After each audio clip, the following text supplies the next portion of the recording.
परमात्मा पूर्ण ब्रह्म सारी सृष्टि के रचनहार कबीर साहेब कबीर जी, ये वही परमात्मा है जो काशी शहर में सन 1398 में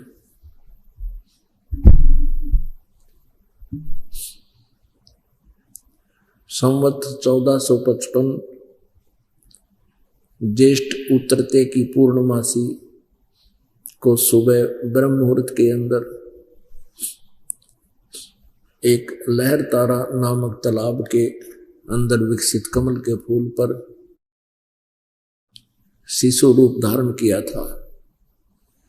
इनको फिर नीरू नीमा नाम के एक दुल्हा पति पत्नी उठा ले गए थे। वो निसंतान थे।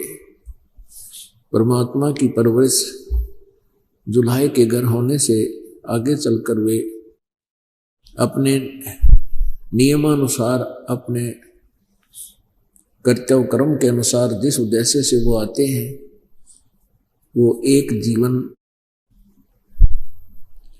एक जनसाधारण जैसा अपने हाथों से कार्य करके निर्वाह करते हुए व्यतीत करते हैं। वो हमारे लिए एक उदाहरण पेश करते हैं।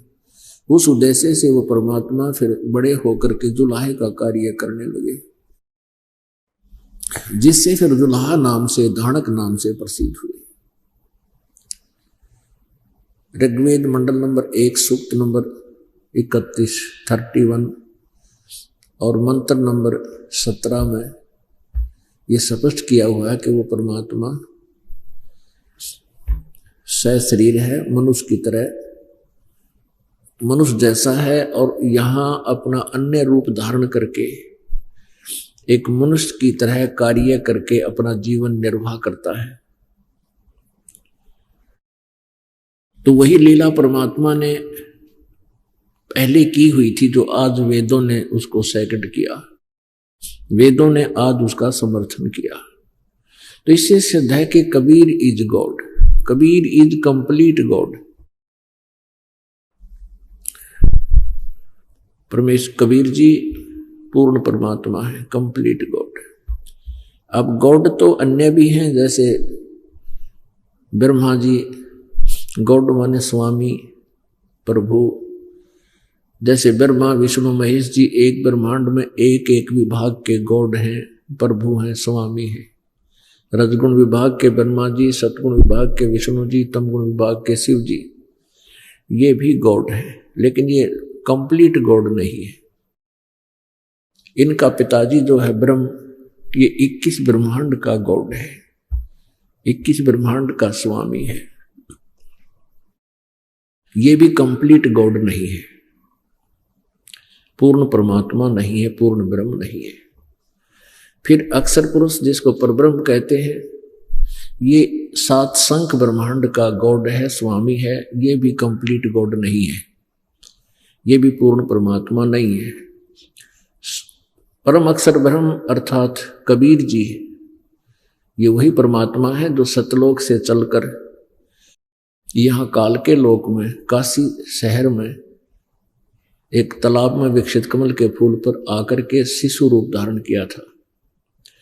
ये असंख्य ब्रह्मांडों के गॉड हैं, ये कंप्लीट गॉड है और ऑल कंट्रोलर है।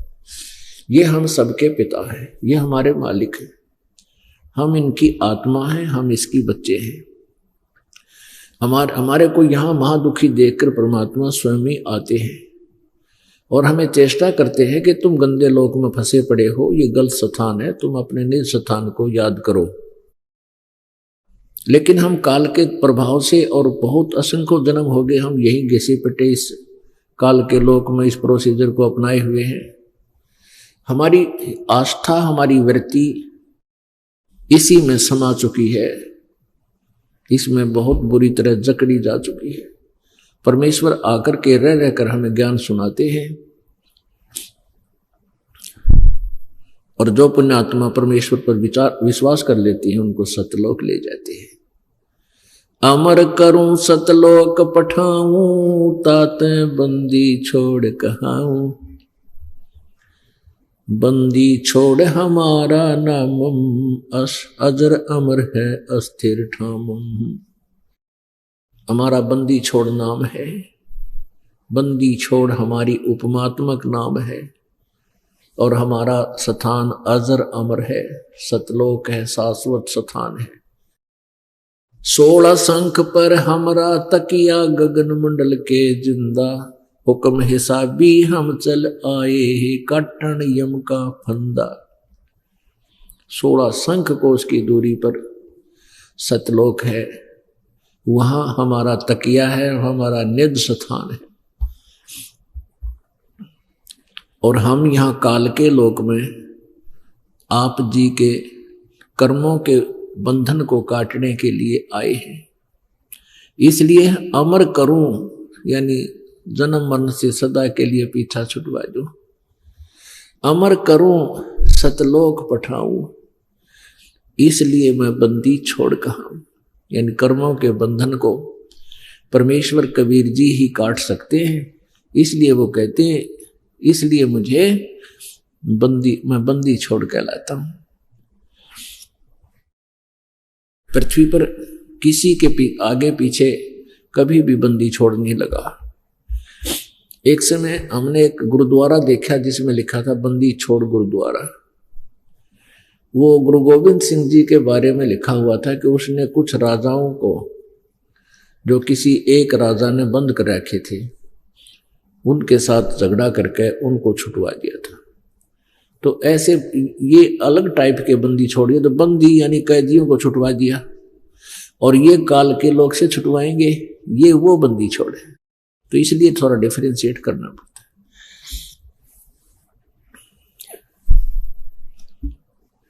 परमात्मा हमें याद दिलाते हैं कि जैसे मोती ओस का आगे गए ना बावड़े, रहते भी सब जाही, बिन साहेब की बंदगी कहीं ठोर ठिकाना नहीं। पहले चले गए, उन्होंने तो वापस आकर तुम्हें बता नहीं पाए उनके साथ के बीती,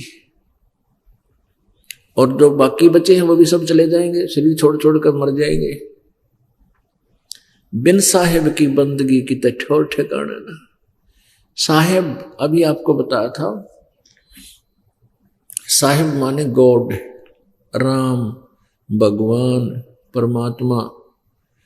अभी आपको डिफाइन किया है कि यहां जब साहेब की बंदगी, साहेब मीन कंप्लीट गॉड है, बिन साहेब की बंदगी, उस कंप्लीट गॉड की भक्ति बिना, पूर्ण परमात्मा की साधना बिना कि ठोर ठिकाना ना। जैसे आप जी ब्रह्मा जी की विष्णु जी की साधना करते हो, पूजा करते हो, तो विष्णु जी की भी मृत्यु होती है, इनकी पूजा करने वालों का भी कितना ठोर ठिकाना ना। स्वर्ग गए, विष्णु जी के लोक में चले गए विष्णु जी के पुजारी, वहां अपने पुण्यों को समाप्त करके स्वर्ग में कुछ दिन मौज मार के फिर वापस गधे बने, कुत्ते बन गए, सुअर बन गए, फिर कुत्ते की योनि को छोड़कर गधे बन गए, गधे की योनि को छोड़कर फिर सुअर बन गए, फिर कभी समय निकला, शुभ समय आया तो फिर मनुष्य बन गए, शुभ बने या अशुभ बने फिर नरक गए, फिर ऐसे कहते ऐसे कहीं ठोर ठिकाना ना। और सतलोक जाने के बाद फिर वापस आना ना, फिर नहीं आना, वहां जाने के बाद फिर लौट कर संसार में कभी नहीं आते।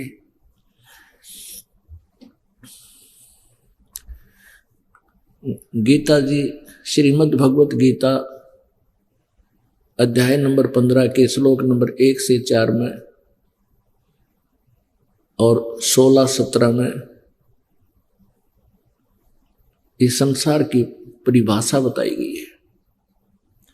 और ब्रह्म, सर्वब्रह्म, सर्वपुरुष कहो, अक्षर पुरुष, अक्षर ब्रह्म कहो, और परम अक्षर ब्रह्म या पूर्ण ब्रह्म कहो, कंप्लीट गॉड कहो, इन सब का विस्तृत यानी कोड वर्डों में संक्षिप्त ज्ञान है। और विस्तृत ये दास बताएगा, क्योंकि कोड वर्डों को, सांकेतिक शब्दों को तत्वदर्शी संत ही विस्तार से बता सकता है। तो वो कृपा इस दास पर परमेश्वर कबीर जी ने, मेरे गुरुदेव जी ने वह कर दी। जो सदग्रंथों के गुण रहस्य को विस्तार से ये दास आपके समक्ष रह रह कर बताता रहता है। तो इसमें तीन परमात्मा, ब्रह्म, अक्षर ब्रह्म, परम अक्षर ब्रह्म, यानी क्षर पुरुष, अक्षर पुरुष, परम अक्षर पुरुष, इनकी विस्तृत जानकारी है। अब जैसे कोई ब्रह्म की पूजा करता है, ब्रह्म की भी मृत्यु है। गीता जी अध्याय नंबर 4 के श्लोक नंबर 5 और 9 में गीता ज्ञानदाता ब्रह्म श्री कृष्ण जी में प्रवेश करके कहता है ये काल कि अर्जुन तेरे और मेरे बहुत जन्म हो चुके, तू नहीं जानता। अध्याय नंबर 2 के श्लोक नंबर 12 में यही व्याख्या की है। गीता जी अध्याय नंबर 2 के श्लोक नंबर 17 में कहा है कि अविनाशी तो उसको जान जिसको मारने में कोई सक्षम नहीं है और जिसने सारे ब्रह्मांडों की रचना की है। गीता जी अध्याय नंबर 15 के श्लोक नंबर 1 से 4 में यह वर्णन दिया है कि जब तत्वदर्शी संत तुझे मिल जावे, उसकी पहचान भी बताई है कि उल्टे लटके हुए संसार रूपी वृक्ष के सभी पार्ट्स ऑफ द ट्री, सभी वृक्ष के सभी विभाग, यानी जड़ रूप कौन परमात्मा है, तना रूप कौन प्रभु है, और मोटी डार रूपी कौन भगवान है, और तीनों शाखा रूपी कौन देव हैं, और पात रूप क्या चीज है। तो ये विस्तार से जो बताता है स वेदविद, वह वेद के तात्पर्य को जानने वाला है, अर्थात वो तत्वदर्शी संत है। वो कोड वर्डों को, सांकेतिक शब्दों को पूरी तरह समझता है। उसके पश्चात उस परम पद परमेश्वर, उसके पश्चात यानी तत्वदर्शी संत मिल जाए, उससे प्राप्त ज्ञान के आधार से उस परमेश्वर के उस परम पद की खोज करनी चाहिए, जहां जाने के बाद प्राणी कभी लौटकर संसार में नहीं आते।